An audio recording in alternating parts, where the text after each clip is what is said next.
Hi everyone, again, awesome job for getting to this stage. Paper 1 and Paper 2 out the way. The fact that those exams were back to back, you should be feeling extremely proud of yourself. A lot of hard work has gone into those exams and you are under a lot of pressure. Great job to get to this point, but we have to finish with a bang.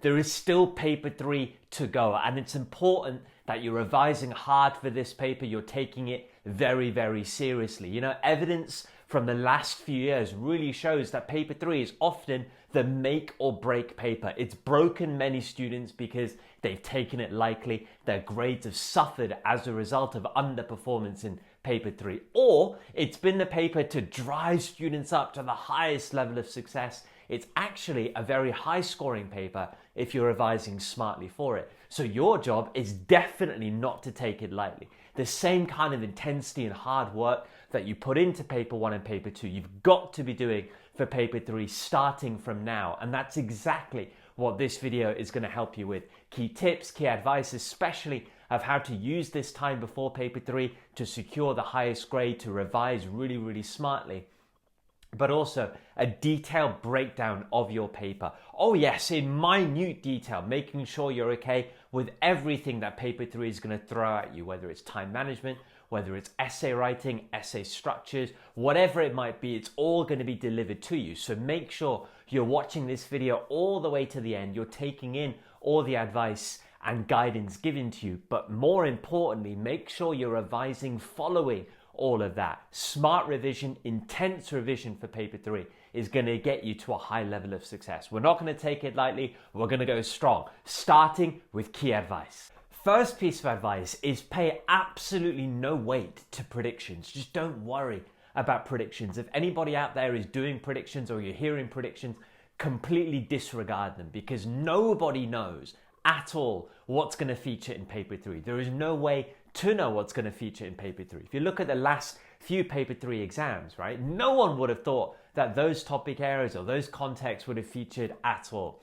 And also, you don't need to worry about predictions. You don't need to think I need to rely on predictions, because within Paper 3, it's exactly the same content that you've been assessed on in Paper 1 and Paper 2 that's going to feature in Paper 3. The same micro content, the same macro content that's in your syllabus, only that can be assessed. Nothing outside of that. So you're safeguarded there as long as your content is really good. But also now in Paper 3, you're going to have extracts which are absolutely incredible. They're written very differently to how they were written in Paper 1 and Paper 2. In Paper 3, the extracts will give you literally everything you need to write incredible essays. So tie that in great extracts with awesome content knowledge that you'll have for Paper 3, and you'll be absolutely fine regardless of what the context is, regardless of what the questions are. So yeah, don't waste your time with predictions. It's literally a massive waste of your time.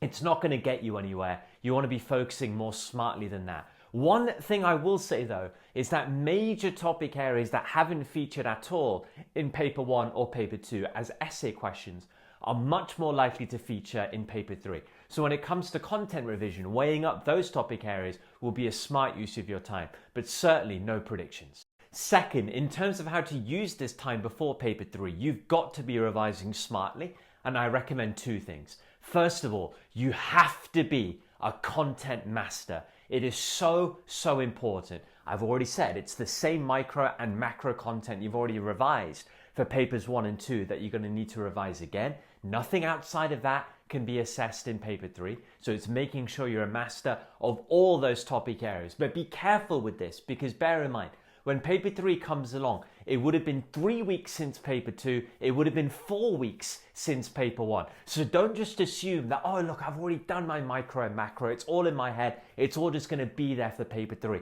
Not at all. You'll be rusty, very rusty, if that's what you're thinking. So from now, really get going strongly with content mastery. Every single topic area in micro, every single topic area in macro, weighing up the topics that haven't featured predominantly in Papers 1 and Paper 2 is what you have to be doing. And that's why you need a lot of time to making sure that you're going to be razor sharp with content. I can't overstate that enough, guys. That is so important to be incredibly good with your content, number one. And to be testing yourself with active recall and doing past paper questions as well. But second, you must be preparing for the unique elements of paper 3. And there will be unique stuff within paper 3 that you need to be ready for. And that's what the remainder of this video is going to help you with, a detailed breakdown of the paper, giving you guidance for all these unique elements. So make sure that you take in everything that's coming. This is all pre-recorded, what's coming next, so I look a little bit different, but it's gold dust nonetheless. Take it all in, watch to the end of the video. Make sure you revise this way very smartly. Make sure you then do this in paper 3 and see those marks increase significantly. Enjoy what's coming, guys. Paper 3 is going to be broken into two sections, section A and section B. Both sections are going to have extracts at the start and then a load of questions that follow. The structure of the questions will be exactly the same in section A and section B. You're going to have a 5, 8 and a 12 marker in both sections, exactly the same style as paper 1 and paper 2. And then in both sections, you'll have two 25 markers. You pick one out of the two. So in section A, you'll have two 25 markers there, pick one out of the two. And in section B, you'll have two 25 markers, pick one out of the two. All questions in both sections, A and B, will be linked to the extracts. That's going to be the structure for section A, section B. The order of the questions will follow the order of the extracts. So just like my recommendation in paper 1 and paper 2, I recommend that you read the extracts when you need them to answer your questions. So as the questions come, you'll naturally be going through the extracts. So don't allocate time separate to answering questions just to read through all the extracts. Simply read through them as you need them. In that regard, your reading time for the extracts is within the time of you answering the question, like it was in paper 1 and paper 2. The 5, 8 and the 12 marker in section A and section B will be exactly the same style as the 5, 8 and the 12 you've already done in paper 1 and paper 2, literally the same. So the same techniques, the same way to use the extracts. Hopefully the extracts can drive the points that you need. You can then add the economic theory to that in your answer. You should be absolutely fine. Again, it should be a mark a minute for these questions. So 5 minutes for the 5, 8 minutes for the 8, 12 minutes for the 12. Just bear in mind in paper 3, you don't need micro and macro in these questions, especially for the 8 and the 12. They're proper essays. You don't need to worry about having micro and macro elements. So if you see the 8 marker as being more of a micro question, just answer it in a micro way with micro ideas, micro points. If you see the 12 marker, let's say, as a more macro question, just answer it macro. You don't need to mix and match in those essays. You just answer however you need to answer those questions. And then you finish each section with a 25 marker. You choose the best 25 marker from the two options you have in each section. Again, you're looking at 35 minutes for this 25. If you're really good with time management, 5 minutes for the 5, 8 minutes for the 8, 12 minutes for the 12, that's 25 minutes. That gives you 35 minutes then for your 25 marker. You want to have that. That will be a good amount of time to write a great 25 marker. This 25 marker, it's similar to paper 1 and paper 2, but with two unique elements. The first major unique element is now you have extracts to guide you. That's going to be so helpful. Again, ideally, if the extracts are really good, the extracts can drive what you need to talk about in those essays. That's very unique. Second unique element, it's not just going to be micro, it's not just going to be macro, these 25 markers. They're going to be micro and macro questions. That's very unique. You've got to make sure you're planning accordingly. Now, first piece of advice to make sure that you do well on these 25 markers is in the exam itself, hunt down exactly what the question is asking you micro and macro of. So is it micro and macro effects that you need to be writing?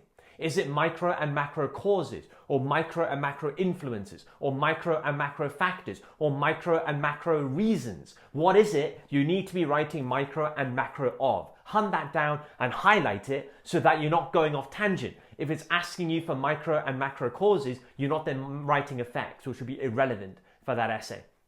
So once you hunt down what exactly the micro and macro is of, you can then answer accordingly. So if you know it's effects, micro effects, you might talk about changes in price, changes in quantity, changes in producer revenue, changes in surpluses, market failure kind of issues, or whatever it is that you know is a micro effect, you go into that. If it's a macro effect, you know you should be talking about the macro objectives, changes to growth, unemployment, inflation.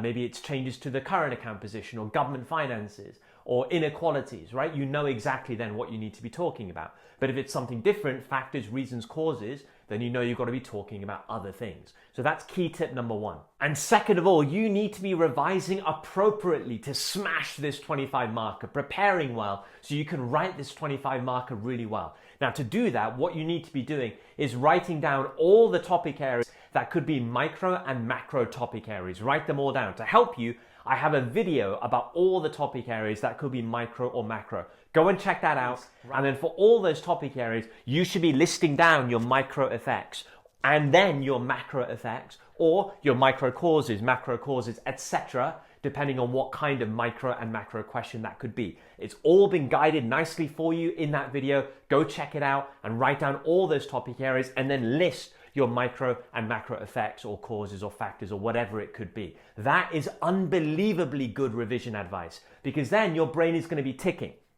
You're going to be comfortable talking about micro and macro. Even if you think a topic area is more micro, your brain's going to be ticking over with macro ideas. If you think a certain topic area is more macro, your brain's going to be ticking over with micro ideas. You want that to be natural so that whatever the question is on the exam day itself, you're able to do the same kind of technique, bring in micro and macro ideas very, very simply. In terms of the structure of that 25 marker, exactly the same structure that you followed when writing your 25 markers in paper 1 and paper 2. Absolutely.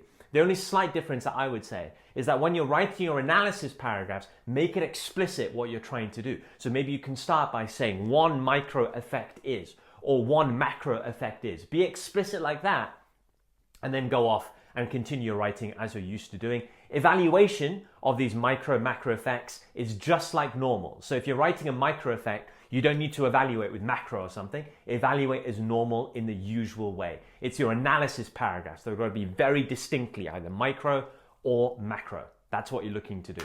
So keep it simple, same structure. Just make sure in your revision, you're writing micro, macro effects or whatever it is that's relevant for all the topic areas you know could be micro, macro topic areas in paper 3. And that, guys, is all the advice that you need, advice so that you can prepare perfectly for paper 3. Bear in mind all the unique paper 3 exam technique videos that are already on the channel. Go and watch those, as well as all of the incredible videos to help you with that 25 marker that I've already talked about. I've also gone through loads of different micro macro effects for a variety of micro macro topic areas. You have to check those out. There's going to be more coming from me in that regard as well. Check those videos out when they're released and just make sure you're preparing hard. No complacency for paper 3, working hard. We want to end with a bang and smash that final exam so you're feeling great when results day comes, all right? Work hard, stay with me on social media, use everything that I'm giving you, use all the guidance, and do great for paper 3. I know you will. Thank you for watching, guys. I'll see you in future videos.